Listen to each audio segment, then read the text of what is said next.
வணக்கம், என் பேர் திலிப். நான் ஒரு structural engineer, corporation and CMD license சர்வேராக இருக்கேன்.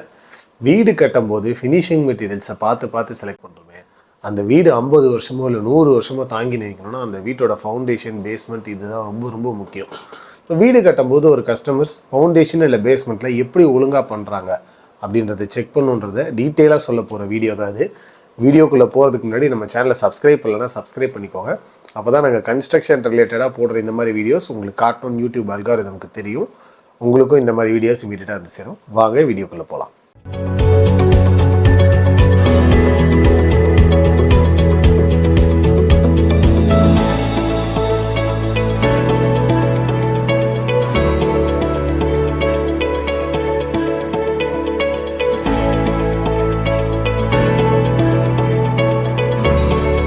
ஸோ ஸ்ட்ரக்சர் ஃபவுண்டேஷன் வரும்போது அதோட முக்கியமான ஒரு ஸ்டெப்பு சாயில் டெஸ்டிங். இதை நாங்கள் ரெகுலராக திரும்ப சொல்கிறோம். நிறைய பேர் அந்த சாயில் டெஸ்டிங் இம்பார்ட்டண்ட்டாக கன்சிடர் பண்ணுறது கிடையாது. சாயில் டெஸ்டிங்கில் வர ரிப்போர்ட்டை பேஸ் பண்ணி தான் நம்ம சாயிலோட பேரிங் கெப்பாசிட்டி என்ன டைப் ஆஃப் ஃபவுண்டேஷன், எவ்வளோ டெப்த்தில் போடணும், இது எல்லாமே இருக்கும். இதை பேஸ் பண்ணி கன்ஸ்ட்ரக்ஷன் பண்ணுறது தான் ஒரு ப்ராப்பரான மெத்தடாலஜி. ஸோ ஃபவுண்டேஷன் வரும்போது அதோட ஃபஸ்ட்டு ஸ்டெப் வந்து footing.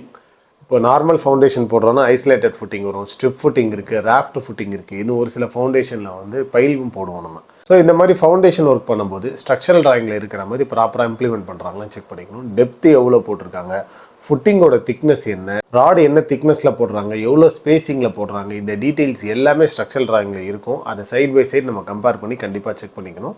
Second step in foundation பார்த்துக்கிட்டோன்னா அந்த ஃபுட்டிங்க்கு மேலே போடுற காலம், கிரவுண்ட் லெவல் வரைக்கும் இந்த காலம் வரும். ஸோ நிறைய பேர் இந்த காலம் போடும்போது என்ன பண்ணிடுறாங்கன்னா பிரிக் ஒர்க்கு கட்டிட்டு அதுக்கப்புறம் உள்ள கான்க்ரீட் பண்ணுறாங்க. இதை பண்ணும்போது ரொம்ப காஷியஸாக இருக்கணும். ஏன்னா கான்க்ரீட்டுக்கு ஏற்கனவே நிறையா தண்ணி தேவைப்படும் க்யூரிங்க்கு, அதோட ஹைட்ரேஷன் ப்ராசஸ்க்கு. பட் பிரிக்ஸில் அப்சார்ப்ஷன் அதிகமாக இருக்கிறதுனால இருக்கிற தண்ணியை ஃபுல்லாக அது உறிஞ்சிக்கும். அதனால் கான்க்ரீட்டில் ஸ்ட்ரென்த்து குறையிறதுக்கும் சான்சஸ் நிறையா இருக்குது. இதை ஒர்க் பண்ணும்போது ரொம்ப காஷியஸாக ஒர்க் பண்ணணும். இல்லை நீங்கள் காலமுக்கு கான்க்ரீட் வந்து நார்மல் மெட்டல் பாக்ஸ் வச்சு போடுறது இன்னும் கொஞ்சம் சேஃபான method. Third step in foundation பார்த்துக்கிட்டோம்னா கிரேட் பீம் நம்ம தர லெவலில் போடுவோம். ஸோ இந்த கிரேட் பீம் போடும்போது சைடு ஷட்டரிங் ப்ராப்பராக இருக்கா, அண்டுலேஷன் இல்லாமல் இருக்கான்னு செக் பண்ணிக்கணும். அப்புறம் நான் ஏற்கனவே சொன்ன மாதிரி ஸ்ட்ரக்சரில் இருக்கிற ரா டீட்டெயிலு, ஸ்பேசிங் இதெல்லாம் அப்படியே ஃபாலோ பண்ணியிருக்காங்கன்னு பார்க்கணும். முக்கியமாக கான்க்ரீட் போடும்போது வைப்ரேட்டர் யூஸ் பண்ணணும். இந்த வைப்ரேட்டர் ரொம்ப எக்ஸசிவாகவும் யூஸ் பண்ணக்கூடாது. யூஸ் பண்ணிட்டா இருக்கிற ஜல்லியெல்லாம் கீழே போய் தங்கிடும், மேலே வெறும் சிமெண்ட் கலவை தான் இருக்கும். அதே மாதிரி ரொம்ப கம்மியாக யூஸ் பண்ணாலும் ஹனிகாம்ஸ் வந்துடணும். அந்த பர்ஃபெக்டான பேலன்ஸை பார்த்து யூஸ் பண்ணிக்கணும். Fourth step in foundation brick work. So இந்த பிரிக் ஒர்க் பண்ணும்போது நிறையா ஒரு மிஸ்கன்சம்ஷன் இருக்குது. நம்ம முடிஞ்ச அளவுக்கு ஹைட் ஏற்றி போட்டுக்கலாம். ஃப்யூச்சரில் ரோடு ஏறினாலும் அந்த ஹைட்டு மேட்ச் ஆகிடும், மழை பெஞ்சாலும் தண்ணி வராமல் இருக்கும். அப்படின்ற மாதிரி முடிஞ்ச அளவுக்கு ஹைட் ஏற்றி போட்டோன்னா தண்ணி வராமல் இருக்கும். ஆனால் நம்ம வீட்டுக்குள்ளே வண்டியும் வராது, காரு பைக் எதுவுமே ஏற்ற முடியாது. அந்த மாதிரி தயவு செஞ்சு பண்ணாதீங்க. நார்மலாக பேஸ்மெண்ட் ஹைட் போடும்போது 3 அடி 4 அடி ஒரு ஏரியாவுக்கு ஏற்ற மாதிரி போடுவாங்க. ஸோ அந்த கார் பார்க்கிங்கை அந்த லெவல்லே மெயின்டைன் பண்ணிக்கோங்க. ஃபிஃப்த் ஸ்டெப் இன் ஃபவுண்டேஷன் பார்த்துக்கிட்டோம்னா சாயில் பேக் ஃபில்லிங். இப்போ நம்ம பேஸ்மெண்ட்டுக்கு பிரிக் ஒர்க் பண்ணியிருப்போம், அதுக்குள்ளே மண் கொட்டணும். ஸோ இந்த மண் கொட்டும் போது நிறைய பேர் என்ன பண்ணுறாங்கன்னா ரொம்ப போர் குவாலிட்டியான மண் கொட்டுறாங்க, இல்லை களிமண்ணுக்கு உள்ளே கொட்டிடுறாங்க. அது தண்ணி உரியாது, சாயில் கன்சால்டேஷனே ஒழுங்காக நடக்காது. ஃப்யூச்சரில் எப்போயாவது ஒரு டைம் கீழே ஏதாவது ஒரு சின்ன கன்சால்டேஷன் ஆனாலும் தர உள்ளே போய்டும், டைல்ஸ் உடஞ்சி உள்ளே போய்டும், அந்த மாதிரி இஷ்யூஸ்லாம் வரும். நம்ம சாயில் டெஸ்ட் ரிப்போர்ட்லேயே பார்த்தீங்கன்னா இந்த சாயிலை பேக் ஃபில்லிங்க்கு யூஸ் பண்ணலாமா பண்ணக்கூடாதுன்றதை அதிலே மென்ஷன் பண்ணியிருப்பாங்க.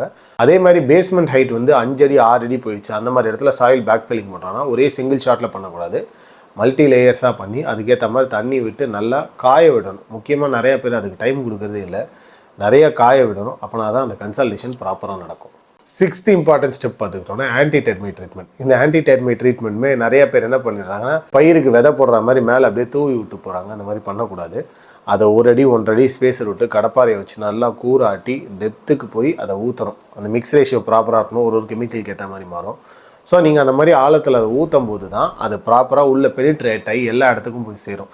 இல்லைனா அங்கங்கே கேப்ஸ் இருக்கும், மேலாக்க நம்ம தூவி விட்டோம்னா அது ஈஸியாக எவாப்ரேட் ஆகிடும். So 7th and last point in foundation பார்த்துக்கிட்டோம்னா பிசிசி ஃப்ளோரிங். இது ஒரு சில இடங்களில் ஆர்சிசி ஃப்ளோரிங்காக கூட போடுவோம், டிபெண்டிங் அப்போ அந்த பேஸ்மெண்ட் ஹைட்டு. இப்போ உங்களுக்கு பேஸ்மெண்ட் ஹைட் வந்து 5 அடி 6 அடிக்கு மேலே போயிடுச்சு, அந்த இடத்துல வந்து மண் அடிக்கடி உள்ளே போகிற இஷ்யூஸ் இருக்காங்க, ப்ராப்பராக கன்சல்டேஷன் ஆகாது, களிமண் பூமியெல்லாம் இருக்குது அப்படின்னா நீங்கள் கண்டிப்பாக ஆர்சிசி ஃப்ளோரிங் போடுறது அட்வைசபிள். பிசிசி ஃப்ளோரிங் போடும்போது கூட நிறைய பேர் என்ன பண்ணுறாங்கன்னா கேக்குக்கு லேயர் போடுற மாதிரி மண் தனியாக, ஜல்லி தனியாக, சிமெண்ட் தனியாக போடுறாங்க. அப்படி போடாதீங்க. கரெக்டாக கலவை கான்க்ரீட் மிக்ஸ் பண்ணுற மாதிரி மிக்ஸ் பண்ணி போட்டு ப்ராப்பராக காம்பேக்ஷன் பண்ணணும். அப்போ தான் அந்த பிசிசி ஃப்ளோரிங்கும் நல்லா லாங் லாஸ்டிங்காக இருக்கும். இவ்வளோ நேரம் இந்த வீடியோ பார்த்துட்டு இருந்தீங்கன்னா பிடிச்சிருந்துருக்கும்னு நினைக்கிறேன். இதே மாதிரி கன்ஸ்ட்ரக்ஷன் ரிலேட்டட் நிறைய வீடியோஸ் உங்கள் சேனலில் போடுறோம். தொடர்ந்து பாருங்கள், சப்போர்ட் பண்ணுங்கள். மறக்காம சர்ப்ரைஸ் பண்ணுங்க. தேங்க்யூ. நன்றி, வணக்கம்.